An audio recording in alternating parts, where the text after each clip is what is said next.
Hello दोस्तों, कैसे हैं आप सभी। होप सो आप सभी अच्छे होंगे। दोस्तों आज हम लोग बीआरएफ के नेक्स्ट चैप्टर के इंपॉर्टेंट एमसीक्यूज के बारे में डिस्कस करने वाले हैं इन दिस वीडियो।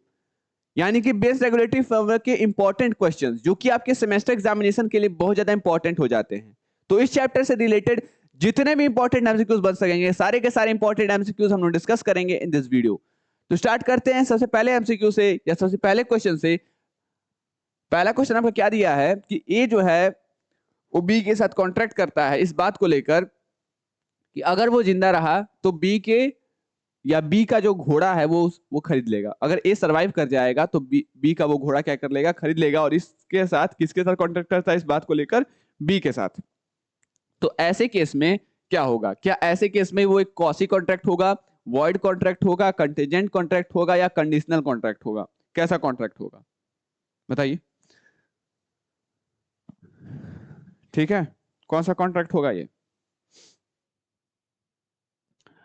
एक quasi contract, avoid contract, contingent contract, conditional contract. एक एक करके सारे कॉन्ट्रैक्ट के बारे में बताते हैं। पहला दिया है अर्ध अर्ध अनुबंध या कॉसी कॉन्ट्रैक्ट। देखिए कॉसी कॉन्ट्रैक्ट का एग्जांपल मैं दूं, जैसे कि आपने जोमेटो या स्विगी से कुछ ऑर्डर किया। जस्ट फॉर एग्जांपल आपने कुछ ऑर्डर किया, जैसे पिज्जा ही ऑर्डर कर लिया आपने, सपोज दैट।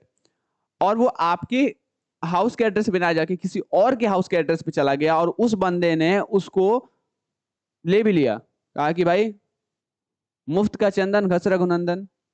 ठीक है, तो मुफ्त का चंदन घस रघुनंदन हो गया भाई। तो मुफ्त का चंदन उसको मिल गया पिज्जा के रूप में और उसको भाई घस लिया, खा लिया।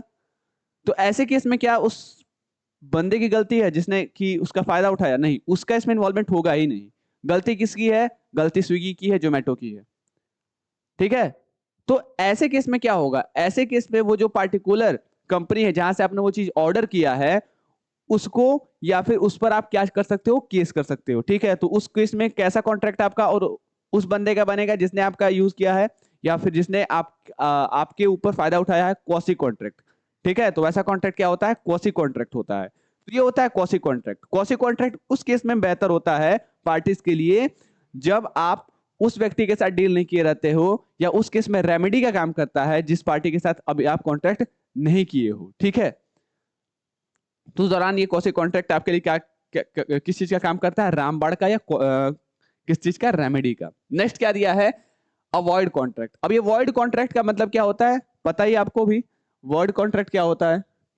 वर्ड कॉन्ट्रैक्ट आपका शून्य कॉन्ट्रैक्ट होता है। कहने का मतलब है पूरी तरीके से अनुबंध है ही नहीं, शुरुआत से ही ये इसका कोई मतलब ही नहीं है। ठीक है, नेक्स्ट है कंटीजेंट कॉन्ट्रैक्ट। ये कैसा कॉन्ट्रैक्ट होता है? ये कॉन्ट्रैक्ट ऐसा कॉन्ट्रैक्ट होता है जो कि कुछ कंडीशंस के होने और ना होने पर होगा। ठीक है, कोई कंडीशन हो या ना हो, और ऐसा भी हो सकता है वो कंडीशन हो और हो सकता है कि ना भी हो। ठीक है, नेक्स्ट आपका दिया है कंडीशनल कॉन्ट्रैक्ट। अब ये कंटिजेंट और कंडीशन में बड़ा कंफ्यूजन रहता है, लेकिन हमेशा ये चीज याद रखिएगा कि कंटिजेंट का जो कंडीशन होता है वो हो भी सकता है और नहीं भी हो सकता है, लेकिन कंडीशनल का कॉन्ट्रैक्ट उस कंडीशन के होने पर ही, as a name says, condition complete होने पर ही होगा। ठीक है, कंडीशन ना हो तब भी हो और कंडीशन हो और तब भी हो, तब वो कंटिजेंट होता है। इसी वजह से कंटिजेंट एक टाइप है कंडीशनल का। ठीक है, तो इस केस में क्या होगा? With B to buy horse if you survive, यानी कि सर्वाइव हो भी सकता है और नहीं भी हो सकता है, दोनों चांसेस हैं। जिंदा भी रह सकता है और जिंदा नहीं भी रह सकता है, दोनों चांसेस जब हैं तो ऐसे केस में क्या होगा? ऐसे केस में आपका ये हो जाएगा कंटिजेंट कॉन्ट्रैक्ट। ठीक है, नेक्स्ट क्वेश्चन। नेक्स्ट क्वेश्चन क्या दिया है? एक इंश्योरेंस कॉन्ट्रैक्ट कैसा कॉन्ट्रैक्ट है?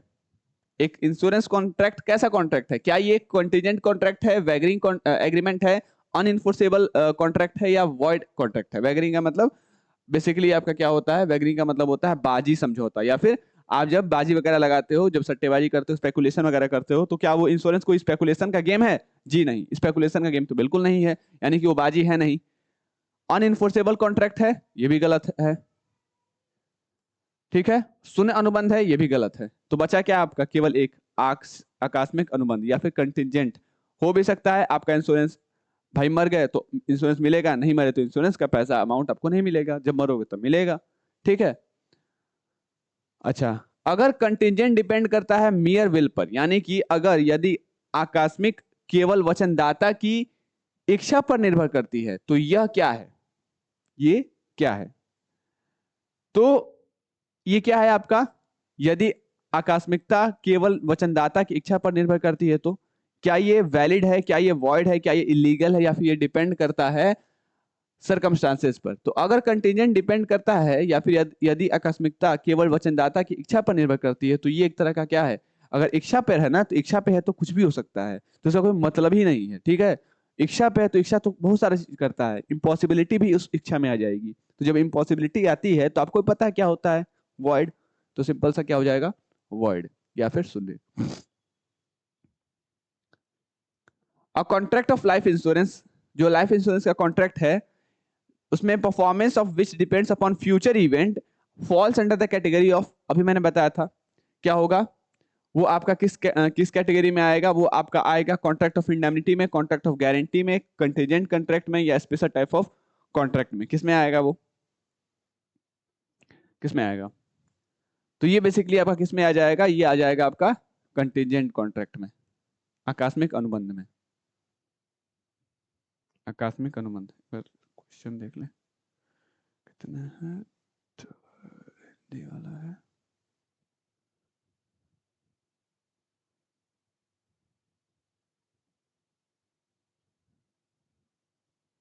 ठीक है, ओके। नेक्स्ट क्वेश्चन, इनमें से कौन सा एसेंशियल फीचर नहीं है वैगरिंग एग्रीमेंट का। अब वैगरिंग एग्रीमेंट के क्या क्या फीचर्स हैं, देखिए, इनमें पहली बात, क्या कोई चीज बाजी में सर्टेन होता है कि आप जीतोगे ही जीतोगे, बिल्कुल सर्टेन नहीं होता है, तो ये अपने आप में अनसर्टेन होता है। अच्छा, बाजी में म्यूचुअल चांसेस होते हैं गेन और लॉस के, बिल्कुल होते हैं, म्यूचुअल चांसेस होते हैं गेन और लॉस के। क्या इसमें पार्टी जो है, इसका इवेंट के ऊपर कोई कंट्रोल रहता है, अब ताश खेल रहे हो, क्या आपको है कि एकदम गारंटी है कि आप जीतोगे, नहीं। आप लूडो खेल रहे हो, क्या गारंटी है कि आप जीतोगे, नहीं। यानी किसी का भी इवेंट के ऊपर कोई कंट्रोल नहीं होता है, यानी कि दोनों पार्टीज का इवेंट के ऊपर कोई कंट्रोल नहीं होता है। तो ये सारे के सारे किसके फीचर्स थे, वैगरिंग के, वैगरिंग कॉन्ट्रैक्ट के, ठीक है। यानी कि बाजी वाला जो अनुबंध है उसका ये सारा का सारा क्या था, प्रवृत्ति था, उसकी विशेषताएं थी, ठीक है। तो इसमें सही ऑप्शन क्या हो जाएगा, इंश्योरेबल इंटरेस्ट, जो कि इसका क्या नहीं है, फीचर्स नहीं है, इसका विशेषता नहीं है। अच्छा, नेक्स्ट क्वेश्चन क्या दिया है, नेक्स्ट क्वेश्चन दिया है, एक मिनट,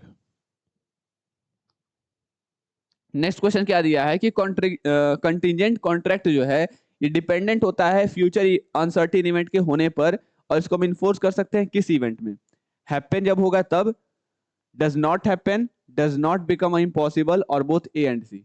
तो देखिए, contingent contract depend on the happening of future uncertain event can be enforced when such event happen, does not happen, does not become impossible, या बोथ ए एंड सी।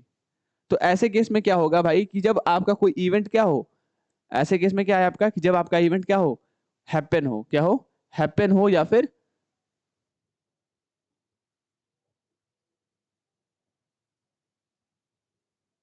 मे और मे नॉट हैपन होना चाहिए, does और does not happen, ये आपका B होगा, ठीक है। और इसमें आपका डी ऑप्शन सही होगा, क्योंकि देखिए एक बात है इसमें कि ऑप्शन तो वैसे ए सही है इसका, लेकिन इसमें बात ये है कि हैपन और नॉट हैपन दोनों हो सकता है, ये अगर कंडीशनल रहता तब आप यहाँ पे हैपन होता, यहाँ पे हैपेंस और डज नॉट हैपन दोनों हो जाएगा। नेक्स्ट क्वेश्चन क्या दिया है, अगला क्वेश्चन पढ़िएगा क्या दिया है, contract contingent upon the happening of future uncertain event void क्या हो जाता है, ठीक है। ये सही था, ये सही था, ये सही है अपने आप में, ठीक है, इसको सही कर लीजिएगा, यही होगा जब क्या हो सकता है, वो इवेंट हैपन होता है, ठीक है।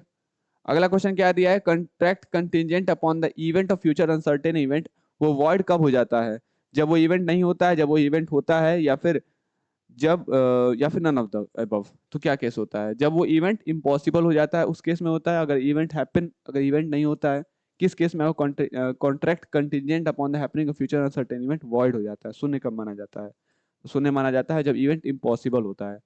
अब बोलोगे हैपन नहीं होता, उस केस में वॉइड नहीं होगा, ठीक है।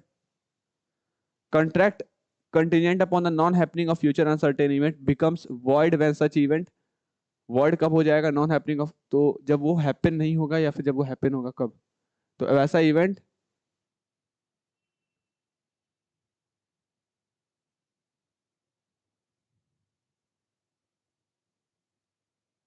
जब वैसा इवेंट होगा, ठीक है।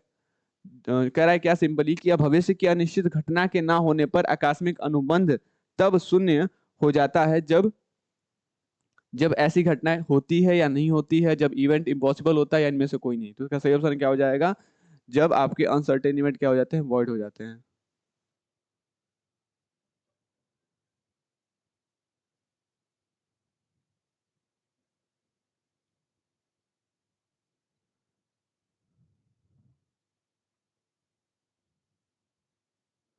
नेक्स्ट क्वेश्चन क्या दिया है आपका, नेक्स्ट क्वेश्चन दिया है contract contingent upon non happening of future uncertain event becomes enforceable. Enforceable कब होगा, जब उस इवेंट का होना, जब इवेंट का होना इम्पॉसिबल होगा एंड नॉट बिफोर, ठीक है।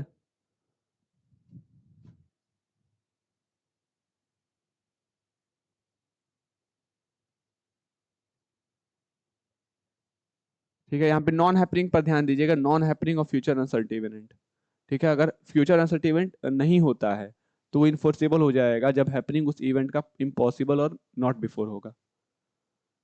अच्छा, नेक्स्ट क्वेश्चन क्या दिया है, ए प्रॉमिस करता है बी को पे करने के लिए सम ऑफ अमाउंट अगर सर्टेन शिप जो है वो रिटर्न नहीं होता है विद इन अ ईयर। तो ऐसे में शिप क्या हो जाता है, विद इन अ ईयर डूब जाता है, ठीक है। तो कॉन्ट्रैक्ट क्या होगा, इनफोर्सेबल, वॉइड, वॉइडेबल या इलीगल। तो ए प्रॉमिस किया है भाई, किसको प्रॉमिस किया है, ए बी को पे करने के लिए क्या, सम ऑफ मनी अगर certain ship does not return, मतलब कि अगर रिटर्न नहीं होता है, लौटता नहीं है, तो कहता है कि अगर लौटेगा नहीं ना शिप तो हम तुमको पैसा दे देंगे।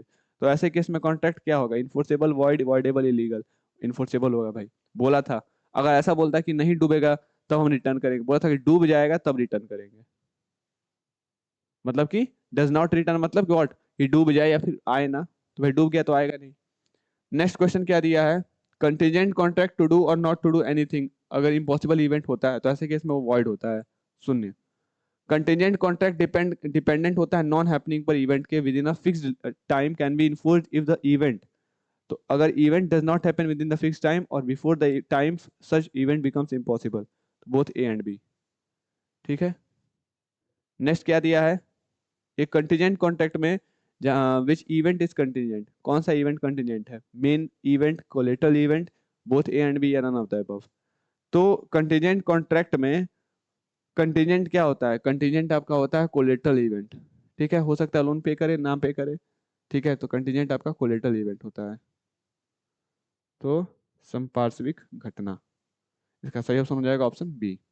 तो होप ये सारी बातें आपको समझ में आ गई होंगी regarding this chapters MCQs, important MCQs जो कि आपके सेमेस्टर एग्जामिनेशन के पॉइंट ऑफ व्यू से बहुत ज्यादा इंपॉर्टेंट रोल प्ले करते हैं, ठीक है। So till then stay tuned with commerce nation and तब तक के लिए आप सभी को धन्यवाद।